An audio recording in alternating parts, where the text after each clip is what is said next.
Hello friends, welcome back to my YouTube channel. എല്ലാവരുടെയും പഠിത്തമൊക്കെ എങ്ങനെ പോകുന്നുണ്ട്? എൻ്റെ നന്നായി തന്നെ പോകുന്നുണ്ട് കേട്ടോ. അപ്പോൾ കുറച്ച് 10th ലെവൽ എക്സാംസിൻ്റെ കുറച്ച് കാര്യങ്ങൾ പറയാനായിട്ടാണ് കേട്ടോ ഒന്ന് വന്നിട്ടുണ്ടായിരുന്നത്. അപ്പോൾ നമുക്ക് BFA ബയോക്വാളിറ്റി പോലുള്ള ഒരുപാട് പരീക്ഷകൾ ഈ ഡിസംബർ ടൈമിലായിട്ട് നമുക്ക് വരാനായിട്ടുണ്ട്.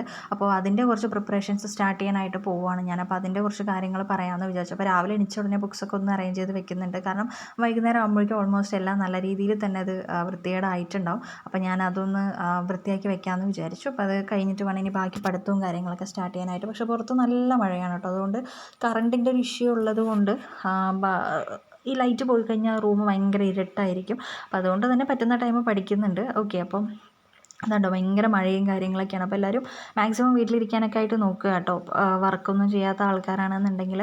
ഓക്കെ, അപ്പോൾ നമ്മുടെ VFAയുടെ കാര്യങ്ങളൊക്കെ പറയുന്നതിന് മുമ്പായിട്ട് അസിസ്റ്റൻറ്റ് സെയിൽസ്മാൻ്റെ പരീക്ഷ ഇപ്പോൾ നടക്കാനായിട്ട് പോവുകയാണ്. അപ്പോൾ അതിന് വേണ്ടിയിട്ട് എല്ലാ പരീക്ഷകളിലും പറയുന്നത് പോലെ തന്നെ ഇംഗ്ലീഷ്, മാത്സ്, അതുപോലെ തന്നെ മലയാളം എന്നിട്ടുള്ളതിന് കൂടുതൽ ഇമ്പോർട്ടൻസ് കൊടുത്ത് പഠിക്കുക.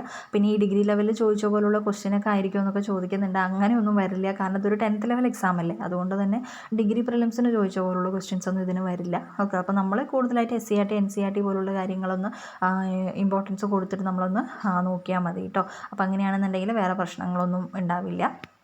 ഓക്കെ, അപ്പോൾ VFAയുടെ കാര്യം പറയുന്ന സമയത്ത് ശരിക്കും ഞാൻ LDCക്ക് ശേഷം ഇനി ആത്മാർത്ഥമായിട്ട് പ്രിപ്പയർ ചെയ്യാനായിട്ട് പോകുന്ന ഒരു എക്സാമാണ് എൻ്റെ VFA എന്ന് പറയുന്നത്. VFA മാത്രമല്ല, ഇനി വരാൻ പോകുന്ന LGS, കമ്പനി ബോർഡ് അസിസ്റ്റൻറ്റ് പോലുള്ള പരീക്ഷകൾ. അപ്പോൾ എല്ലാത്തിനും കൂടെ ചേർത്തിട്ടുള്ളൊരു പഠനം തന്നെയാണ് ഞാൻ ഉദ്ദേശിക്കുന്നത്. അപ്പോൾ എനിക്ക് LDCക്ക് ശേഷം ഞാൻ പറഞ്ഞല്ലോ, ഞാൻ അങ്ങനെ പിന്നീട് ആത്മാർത്ഥമായിട്ട് അങ്ങനെ പഠിച്ചിട്ടില്ല. എന്തൊക്കെയോ പഠിച്ചു പോകുന്നുണ്ട് എന്നല്ലാതെ ആത്മാർത്ഥമായിട്ടൊരു പഠനം പിന്നീട് ഉണ്ടായിട്ടില്ല. അപ്പോൾ ഈ VFAക്ക് പോകുന്ന സമയത്ത് എന്താണോ എനിക്ക് LDCയുടെ സമയത്ത് അതിൻ്റെ ആ ഒരു റാങ്ക് ലിസ്റ്റിൽ കയറാനായിട്ട് പറ്റാതിരുന്നത്. ഓക്കെ, അപ്പോൾ ഞാൻ പറഞ്ഞിട്ടുള്ളത് പോലെ തന്നെ എനിക്ക് മെയിൻ ഇഷ്യൂ വന്നിട്ടുണ്ടായിരുന്നു. ഞാനൊരു 2-3 മന്ത്സ് എന്തോ മാത്രമേ ഞാൻ പഠിച്ചിട്ടുള്ളൂ. പക്ഷെ അത് ധാരാളമായിരുന്നു. പക്ഷെ എന്നാൽ കൂടി അത് ഞാൻ വരുത്തിയിട്ടുള്ള മിസ്റ്റേക്കുകൾ എന്തൊക്കെയാണ്, എവിടെയാണ് എനിക്കിപ്പോൾ ഒരു എന്താ പറയുക എൻ്റെ ഒരു ഇത് സംഭവിച്ചതെന്നുള്ള എല്ലാ കാര്യങ്ങളും നല്ല രീതിയിൽ റിയലൈസ് ചെയ്തിട്ട് വേണം ഇനിയൊരു എക്സാമിന് തയ്യാറെടുക്കാനായിട്ട്. അപ്പോൾ ഞാൻ കണ്ടുപിടിച്ചിട്ടുള്ള കുറച്ച് കാര്യങ്ങളിൽ ഇപ്പോൾ എൻ്റെ മനസ്സിലോട്ട് പെട്ടെന്ന് വരുന്നത് എന്തൊക്കെയാണെന്ന് വെച്ച് കഴിഞ്ഞാൽ, ഫസ്റ്റ് വൺ എന്ന് പറയുന്നത് റിവിഷൻ്റെ കുറവ് അത്യാവശ്യം ഉണ്ടായിരുന്നു, നല്ല രീതിയിൽ തന്നെ ഉണ്ടായിരുന്നു. കാരണം എത്രയും പെട്ടെന്ന് സിലബസ് പഠിച്ചു തീർക്കുക എന്നുള്ളൊരു തോട്ട് മാത്രമായിരുന്നു ആ ടൈമിൽ ഉണ്ടായിരുന്നത്. പക്ഷേ റിവിഷൻ എന്നൊരു കാര്യത്തിലോട്ട് ഞാൻ എത്തിയപ്പോൾ പിന്നീട് എനിക്ക് മനസ്സിലായി എനിക്ക് നല്ല രീതിയിൽ റിവിഷൻ്റെ കുറവുണ്ടായിരുന്നു. പിന്നീട് അതുപോലെ തന്നെ ഈ പ്രീവിയസ് ക്വസ്റ്റ്യൻ പേപ്പേഴ്സ് ചെയ്ത് നോക്കുന്ന സമയത്ത് ഡെയിലി ഓരോന്ന് വെച്ച് ചെയ്യുന്നുണ്ടെങ്കിൽ കൂടി അത് എത്രത്തോളം പഠിച്ചു എന്ന് എനിക്ക് അറിയില്ല. അപ്പോൾ അതൊരു മെയിനായിട്ടുള്ള കാര്യമുണ്ട്. പിന്നെ എനിക്ക് എന്നല്ല, മെയിനായിട്ട് ഈ പഠിക്കുന്ന ആളുകൾക്ക് വരുന്ന മെയിനായിട്ടുള്ള ഒരു മിസ്റ്റേക്ക് എന്ന് പറയുന്നത്, നമ്മൾ ഒരു ടോപ്പിക്ക് പഠിക്കാനായിട്ട് എടുക്കും. ഇപ്പം നമ്മൾ എടുക്കുന്നത് ഒരു ഇന്ത്യൻ ഹിസ്റ്ററിയാണ് നമ്മൾ എടുക്കുന്നതെന്ന് വെക്കുക. അപ്പം നമ്മൾ വായിക്കും, നമ്മളൊരു 5 മിനിറ്റ് വായിച്ച് കഴിയുമ്പോഴേക്കും നമുക്ക് ആ സബ്ജക്റ്റ് മടുക്കും അല്ലേ. നമ്മൾ അങ്ങനെ അത് അടച്ചു വയ്ക്കും. പിന്നീട് നമ്മൾ വേറൊരു ടോപ്പിക്ക് നമ്മൾ കേരളം എടുക്കും. എന്നാൽ കേരളം എടുത്തു കഴിഞ്ഞാൽ നമ്മൾ അത് പഠിക്കുമോ? അതും പഠിക്കില്ല. നമ്മൾ അതും ഒരു 10 മിനിറ്റ് വായിച്ചും കൊണ്ട് അവിടെയും മടുക്കും. അപ്പോഴും നമ്മൾ വീണ്ടും വേറെ എടുക്കും. അങ്ങനെ ആ ഒരു ദിവസം മുഴുവൻ നമ്മുടെ പോവും. അതായത് തുടങ്ങുന്നുണ്ട് എന്നാൽ അവസാനിപ്പിക്കുന്നുണ്ടോ? അതില്ല. അപ്പോൾ നമ്മൾ ഒരു കാര്യം തുടങ്ങിക്കഴിഞ്ഞാൽ അത് നല്ല രീതിയിൽ തന്നെ അവസാനിപ്പിക്കണം എന്നുള്ളത്, അതായത് പഠിച്ചിട്ട് മാത്രമേ അത് അവസാനിപ്പിക്കാൻ പാടുള്ളൂ എന്നുള്ളതാണ് മെയിനായിട്ടുള്ളൊരു കാര്യം എന്ന് പറയുന്നത്. ഓക്കെ, അപ്പോൾ എൻ്റെ കാര്യത്തിൽ സംഭവിക്കുന്നത് എല്ലാം തുടങ്ങി വെക്കും, പക്ഷേ അവസാനിപ്പിക്കില്ല. കാരണം എന്താണ്, മടുപ്പാണ്. കേരളം എടുത്തല്ലോ, മതി, ഇനിയിപ്പോൾ അടുത്തത് നോക്കാം. ഇനിയിപ്പോൾ ഇത് മതിയല്ലോ, ഇനിയിപ്പോൾ നെക്സ്റ്റ് നോക്കാം. ഇങ്ങനെ എടുത്തെടുത്ത് പകുതിക്ക് വെച്ച് അവസാനം നോക്കുന്ന ടൈമിൽ ഒന്നും പഠിച്ചിട്ടുണ്ടാവില്ല. സോ ഇതാണ് സംഭവിക്കുന്നത്. അപ്പോൾ അതല്ലാതെ ഇന്നൊരു സിലബസ് കറക്റ്റായിട്ട് അതൊരു പ്രിൻ്റ് എടുത്ത് അത് കറക്റ്റായിട്ട് ആ ഒരു ടോപ്പിക്ക് കഴിഞ്ഞു എന്ന് ഉറപ്പ് വരുത്തി അതിൻ്റെ ക്വസ്റ്റ്യൻ പേപ്പറും കാര്യങ്ങളും എല്ലാം നോക്കി പിന്നീട് അത് കറക്റ്റായിട്ടുള്ളൊരു റിവിഷൻ നടത്തി എന്നിട്ട് പോവാം എന്നുള്ളതാണ് ഇനി ഞാൻ ഉദ്ദേശിക്കുന്നത്. അല്ലാതെ ചുമ്മാ ഈ വായിച്ചു പോയിട്ട് ഒന്നും നമുക്ക് കിട്ടാനായിട്ട് പോകുന്നില്ല. അതുപോലെ തന്നെ എപ്പോഴും പറയുന്ന പോലെ ഈ മറ്റുള്ളവരെ കാണിച്ചുള്ള പഠനവും നിർത്തി ഇനി അതിലോട്ടും പോകുന്നില്ല. ഓക്കെ, അപ്പോൾ നമ്മൾ മെയിനായിട്ട് എനിക്ക് വന്ന മിസ്റ്റേക്കുകളിൽ മെയിനായിട്ട് എനിക്ക് പറയാനുള്ളത് ഒരു കൺസിസ്റ്റൻസി ഇല്ലായ്മ, അതുപോലെ തന്നെ ഒരു കറക്റ്റായിട്ടുള്ള നമ്മുടെ ഒരു ഇതിൻ്റെ ഇഷ്യൂസ്, റിവിഷൻ്റെ ഇഷ്യൂസ്, അതുപോലെ ഈ തുടങ്ങുന്നതും അവസാനിപ്പിക്കുന്നതും അത് നിർത്തുകയാണ്.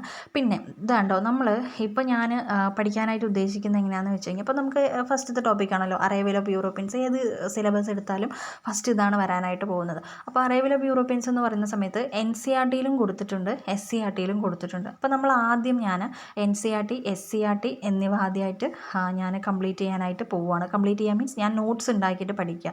NCERTയുടെ SCERTയുടെയും അറൈവൽ ഓഫ് യൂറോപ്യൻസ് എന്നുള്ള ഭാഗത്ത് നിന്ന് എന്തൊക്കെ ചോദിച്ചിട്ടുണ്ടോ എന്നുള്ള നോട്ട്സ് ആദ്യം ഉണ്ടാക്കിയിട്ട് അത് പഠിക്കുക. എന്നിട്ട് പിന്നീട് റാങ്ക് ഫയലോ യൂട്യൂബ് ക്ലാസ്സസോ അങ്ങനെ നോക്കി പഠിക്കുക എന്നുള്ളതാണ് ഞാൻ ഉദ്ദേശിക്കുന്നത്. അപ്പോൾ എനിക്കിതിൽ നിങ്ങളോട് പറയാനുള്ളത്, ഞാനിതിൻ്റെ NCERTയുടെ SCERTൻ്റെയും ഓരോ ടോപ്പിക് വൈസ് നോട്ട്സ് ഉണ്ടാക്കുന്നുണ്ട്. അപ്പോൾ നിങ്ങൾക്ക് ആവശ്യമുണ്ട് എന്നുണ്ടെങ്കിൽ ജസ്റ്റ് ഒന്ന് കമൻറ്റ് ചെയ്താൽ മതി കേട്ടോ. അപ്പോൾ ഞാനൊരു ക്ലാസ്സായിട്ട് ഞാൻ ഷെയർ ചെയ്ത് തരാം. ഓക്കെ. അപ്പോൾ ഇങ്ങനെ ചെയ്യുന്ന സമയത്ത് നമ്മളറിയാതെ തന്നെ നമ്മൾ ഓട്ടോമാറ്റിക്കലി NCERT SCERTയും കൂടെ കവർ ചെയ്ത് അങ്ങോട്ട് പൊക്കോളും. അല്ലാതെ ഒരു ടോപ്പിക്ക് പഠിച്ചു കഴിഞ്ഞിട്ട് പിന്നീട് NCERTയും SCERTയും പഠിക്കുക എന്നുള്ള കാര്യം എനിക്ക് അത്ര പോസിബിളായിട്ട് തോന്നുന്നില്ല. കാരണം അത് ചിലപ്പോൾ അങ്ങനെ അങ്ങോട്ട് നീങ്ങി പൊയ്ക്കോളും. അപ്പോൾ അതിൻ്റെ കൂടെ തന്നെ ഇതുണ്ടോ ക്വസ്റ്റ്യൻ പേപ്പറും കാര്യങ്ങളും പ്രീവിയസ് ക്വസ്റ്റ്യൻസും കാര്യങ്ങളും പഠിച്ച് അങ്ങനെ പോവുകയാണെന്നുണ്ടെങ്കിൽ നമുക്ക് നല്ല രീതിയിൽ തന്നെ നമുക്കൊരു ഇത് കംപ്ലീറ്റ് ചെയ്തിട്ട് പോകാനായിട്ട് നമുക്ക് സാധിക്കും. അപ്പോൾ അതാണ് ഏറ്റവും ബെറ്റർ എന്നാണ് എനിക്ക് തോന്നുന്നത്. കാരണം ഇപ്പോൾ ടൈമുണ്ട്. കാരണം ഓരോ ദിവസം കഴിയുന്തോറും സമയം ചുരുങ്ങി വരികയാണ്. അപ്പോൾ ഇപ്പോൾ എന്ന് വെച്ച് കഴിഞ്ഞാൽ നമുക്ക് നല്ല രീതിയിൽ സമയമുണ്ട്. നമുക്ക് കഴിഞ്ഞ പരീക്ഷകളിൽ നമുക്ക് പറ്റിയിട്ടുള്ള തെറ്റുകൾ എന്താണെന്നുള്ളത് നമ്മൾ മനസ്സിലാക്കിയിട്ട് നല്ല രീതിയിൽ തന്നെ ഇമ്പ്രൂവ് ചെയ്ത് പോകാനായിട്ട് നമുക്കിപ്പോൾ ടൈമുണ്ട്. അപ്പോൾ ഡിഗ്രി ലെവലിലൊക്കെ എല്ലാവർക്കും സംഭവിച്ചത് എന്താണ്, ടൈം മാനേജ്മെൻറ്റിൻ്റെ ഇഷ്യൂസ് ആയിരുന്നു അല്ലേ. അപ്പോൾ ടൈം മാനേജ്മെൻറ്റിൻ്റെ ഇഷ്യൂ ആവുന്നത് കൊണ്ട് തന്നെ അപ്പോൾ ഇനി വരുന്ന പരീക്ഷകൾക്കും കറക്റ്റായി ടൈം മാനേജ്മെൻറ്റ് കറക്റ്റ് ആക്കുക. കാരണം എന്താണ്, ഒരു എക്സാം ഒരു ക്വസ്റ്റ്യൻ പേപ്പർ ചെയ്ത് നോക്കുന്ന സമയത്ത് കറക്റ്റ് നമ്മുടെ PSC പരീക്ഷയ്ക്ക് എത്ര സമയമാണോ നമുക്ക് കിട്ടുന്നത് അതുപോലെ തന്നെ നമ്മൾ ആ ഒരു ടൈമർ ഓണാക്കി വെച്ചിട്ട് 1.5 hour അല്ലെങ്കിൽ 1 hour 15 minutes അങ്ങനെ എന്നുള്ള സംഭവങ്ങൾ ഓണാക്കി വെച്ചിട്ട് ആ 100 ക്വസ്റ്റ്യനും കംപ്ലീറ്റ് ചെയ്യുന്ന രീതിയിൽ നമ്മൾ എക്സാം എഴുതി തന്നെ പഠിക്കണം. അങ്ങനെ ആവുമ്പോഴാണ് നമുക്ക് കുറച്ചുകൂടെ കാര്യങ്ങൾ മനസ്സിലാക്കാനായിട്ട് നമുക്ക് പറ്റുള്ളൂ. ഇല്ലയെന്ന് വെച്ച് കഴിഞ്ഞാൽ നമ്മൾ നല്ല രീതിയിൽ തന്നെ നമ്മൾ ബുദ്ധിമുട്ടും. ഓക്കെ. അപ്പോൾ അത് ശ്രദ്ധിക്കാനായിട്ട് എല്ലാവരും ശ്രദ്ധിക്കുക കേട്ടോ. അപ്പം ഞാൻ ഇപ്പോൾ എന്ന് പറയുമ്പോൾ നോട്ട്സ് പ്രിപ്പയർ ചെയ്തുകൊണ്ടിരിക്കുകയാണ് കേട്ടോ. കാരണം VFAയുടെയൊക്കെ ക്ലാസ്സുകൾ എനിക്ക് പഠിച്ച് തുടങ്ങാനുണ്ട്. അപ്പോൾ അതിന് മുമ്പായിട്ട് കറക്റ്റായിട്ടുള്ള നോട്ട്സും കറക്റ്റായിട്ടുള്ള ക്ലാസ്സുകളും എല്ലാം സെറ്റ് ചെയ്ത് വെച്ച് എല്ലാം ഏതൊക്കെ പഠിക്കണം എന്നുള്ളതൊരു ടൈം കറക്റ്റായി നോക്കിയിട്ട് വേണം ഇനി അത് ചെയ്യാനായിട്ട്. കാരണം LDCക്ക് ശേഷം ഇനി ആത്മാർത്ഥമായിട്ട് നോക്കാനായിട്ട് പോകുന്ന ഒരു എക്സാമാണ്. കിട്ടുമോ ഇല്ലയെന്നൊന്നും അറിയില്ല, എത്രത്തോളം ആവുന്നുള്ളതും അറിയില്ല. പക്ഷെ എന്നാലും തുടങ്ങി വെച്ചേ പറ്റുള്ളൂ. കാരണം ഇപ്പോൾ ഒരു ജോലി അത്യാവശ്യമാണ്, എല്ലാവരെയും പോലെ തന്നെ അത്യാവശ്യം തന്നെയാണ് എനിക്കും. അപ്പോൾ അതുകൊണ്ട് തന്നെ നല്ല രീതിയിൽ പഠിച്ച് പോകണം എന്ന് തന്നെയാണ് ആഗ്രഹം. അപ്പോൾ ഞാൻ പഠിക്കുന്ന നോട്ട്സ് നിങ്ങൾക്ക് വേണമെന്നുണ്ടെങ്കിൽ ജസ്റ്റ് ഒന്ന് കമൻറ്റ് ചെയ്താൽ മതി കേട്ടോ. ഷെയർ ചെയ്യുന്നതുകൊണ്ട് എനിക്ക് ബുദ്ധിമുട്ടൊന്നുമില്ല. അപ്പോൾ വേണമെന്നുണ്ടെങ്കിൽ ജസ്റ്റ് ഒന്ന് കമൻറ്റ് ചെയ്താൽ മതി. നല്ല രീതിയിൽ തന്നെ എല്ലാവരും പഠിക്കാനായിട്ട് നോക്കുക കേട്ടോ. ആരും ഈ ഉഴപ്പമൊന്നും വേണ്ട. ജസ്റ്റ് ഒരു ലാസ്റ്റ് ചാൻസ് പോലെ എല്ലാവരും നല്ല രീതിയിൽ തന്നെ പ്രിപ്പയർ ചെയ്യാനായിട്ട് നോക്കുക. കിട്ടാതെ എവിടെയും പോകുന്നില്ല. നമ്മളെപ്പോലുള്ള ആൾക്കാർ തന്നെയല്ലേ പഠിച്ച് നേടുന്നതൊക്കെ. അപ്പോൾ നമുക്ക് ഒരുമിച്ച് തന്നെ നമുക്ക് 10th മെയിൻസ് നമുക്ക് കംപ്ലീറ്റ് ചെയ്യാം.